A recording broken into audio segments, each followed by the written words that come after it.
नमस्कार मित्रों, इल्विन क्लासेस के यूट्यूब प्लेटफॉर्म पे आपका बहुत बहुत स्वागत है। मेरा नाम विवेक है। हम लोग आज बात करेंगे फादर्स डे। फादर्स डे क्यों मनाया जाता है, सबसे पहले कहाँ मनाया गया था, इसकी परिकल्पना किस देश के द्वारा रखी गई थी, वह कौन से व्यक्ति थे जिन्होंने फादर्स डे मनाने का निर्णय लिया, उसके बाद इसको किस देश की सरकार के द्वारा फादर्स डे के रूप में मान्यता मिली और आज विश्व के अधिकांश देशों में फादर्स डे मनाया जाने लगा है। जून के तीसरे रविवार को फादर्स डे मनाने की शुरुआत हुई। क्यों हुई, कैसे हुई, आइए हम इन तमाम मुद्दों पर आज बात करेंगे। टाइटल को समझते हैं कि फादर्स डे की शुरुआत कैसे हुई। बात करते हैं फादर्स डे के शुरुआत की। तो फादर्स डे की शुरुआत अमेरिका में हुई। कहां पे हुई? अमेरिका में हुई। फादर्स डे को सबसे पहले यूएसए में, यूनाइटेड स्टेट ऑफ अमेरिका में सोनोरा स्मार्ट डोड नाम के एक व्यक्ति थे द्वारा प्रस्तावित किया गया था। सोनोरा स्मार्ट डोड साल 1909 में एक अमेरिकी लड़की सोनोरा स्मार्ट डोड ने, यह लड़की थी सोनोरा स्मार्ट डोड, अमेरिका की थी, यूएसए की। 1909 में सर्वप्रथम इन्होंने पिता के सम्मान के लिए एक विचार का प्रस्ताव रखा कि हम अपने अपने पिता को एक सम्मान दे। उस प्रस्ताव के रूप में फादर्स डे मनाने की परिकल्पना सामने आई यूएसए में 1909 में। उस लड़की का नाम था सोनोरा स्मार्ट डोड। कई स्थानीय पादरियों ने इस विचार को स्वीकार किया और फादर्स डे को प्रत्येक जून के तीसरे रविवार को मनाने का निर्णय लिया गया। हम जानते हैं कि जो क्रिश्चियन होते हैं उसमें रविवार का दिन काफी महत्वपूर्ण होता है, तो पादरियों ने इसका सम्मान किया और कहा कि जो जून का तीसरा रविवार होगा उस दिन हम फादर्स डे को सेलिब्रेट करेंगे अपने पिताजी को सम्मान देने के लिए। तब से 19 जून 1910 को पहला फादर्स डे मनाया गया। 1909 में परिकल्पना की गई, पादरियों के द्वारा इसको मान्यता दिया गया, बता दिया गया कि प्रत्येक वर्ष जून के तीसरे रविवार को यह डेट सेलिब्रेट किया जाएगा फादर्स डे के रूप में। और पहला फादर्स डे 1910 में जून के 19 जून को मनाया गया, निर्णय लिया गया। केवल 6 वर्षों में अर्थात 1916 आते आते यह उत्सव इतना लोकप्रिय हो गया कि 1916 में अमेरिकी राष्ट्रपति वुडरो विल्सन ने डोड के निवास स्थान वाशिंगटन के स्पोकेन में आधिकारिक तौर पर इसे मनाया।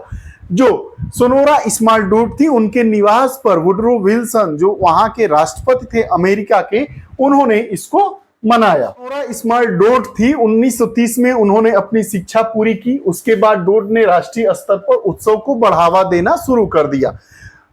यह तो लाजमी ही है कि किसी देश के राष्ट्रपति ने और उस देश के धर्मगुरु अर्थात पादरियों ने जब इस उत्सव को मनाने में अपनी सहमति व्यक्त कर दी और उसे प्रोत्साहित किया जाने लगा, तो इस उत्सव का प्रस्ताव रखने वाली उस लड़की का मनोबल कितना ऊपर आ गया होगा, यह कल्पना की विषय वस्तु है।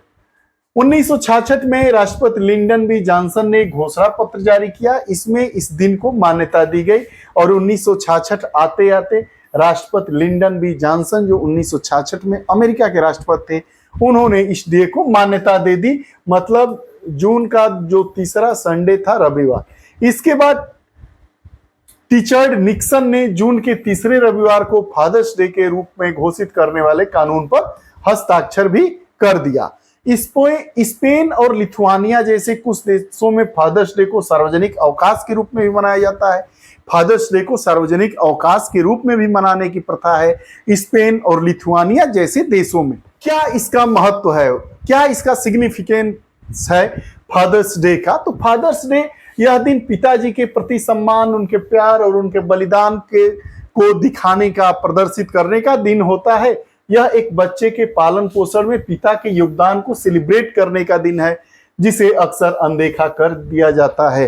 एक पिता जो अपने भूखे रहकर अपने बच्चों को चाहता है कि हमसे भी बड़ा मुकाम हासिल कर ले, दुनिया के सबसे ऊंचे स्थान पर अपने आप को स्थापित कर ले, उसको सम्मान देने वाला कोई दिन होता ही नहीं था। तो इसलिए यह जो फादर्स डे है, जो जून के तीसरे रविवार को मनाया जाता है, सम्मान देने की प्रथा चालू हो गई और इस दिन का महत्व और भी गहरा हो जाता है जब हम अपने पिताजी को उस दिन पर सम्मान देते हैं। यह रहा फादर्स डे का इतिहास। फादर्स डे कब मनाया जाता है, किसने इसकी शुरुआत की, किसके मन की परिकल्पना है, अमेरिकी राष्ट्रपति और पादरियों ने इस पर किस प्रकार की सहमति व्यक्त की, कब इसको सरकारी मान्यता मिली, कौन सा ऐसा देश है जिसने सरकारी अवकाश के रूप में फादर्स डे को घोषित किया गया है, इन तमाम मुद्दों को हमने जाना। अगर आपको हमारी वीडियोस अच्छी लगती होगी तो कमेंट बॉक्स में अपने विचार जरूर दीजिएगा। वीडियोस की जो रूपरेखा होती है, अगर उसमें आप किसी भी विषय वस्तु को लेकर बदलाव चाहते हैं या चाहते हैं कि कौन सी विषय वस्तु को और इसमें शामिल किया जाए इन कक्षाओं में, तो आप अपने विचार निश्चित तौर पर भेजिए। जो आपके विचार होते हैं उन विचारों को गंभीरतापूर्वक लिया जाता है और उन विचारों के आधार पर ही हमारी टीम के द्वारा उसको प्रेजेंट किया जाता है और उसको अपने वीडियो सेशन में शामिल करने का भरपूर प्रयास किया जाता है और जहां तक हो सकता है शामिल किया जाता है। अगर आप हमारे चैनल से नहीं जुड़े हैं, आप हमारे पहले पाठक, पहले मित्र हैं, तो कृपया चैनल से जुड़े, बेल आइकन का बटन दबाएं ताकि जितनी भी हमारी नई वीडियोस आए उसका नोटिफिकेशन आप तक पहुंचे। पुनः नई कक्षा के साथ उपस्थित होंगे, तब तक के लिए बहुत बहुत धन्यवाद। नमस्कार।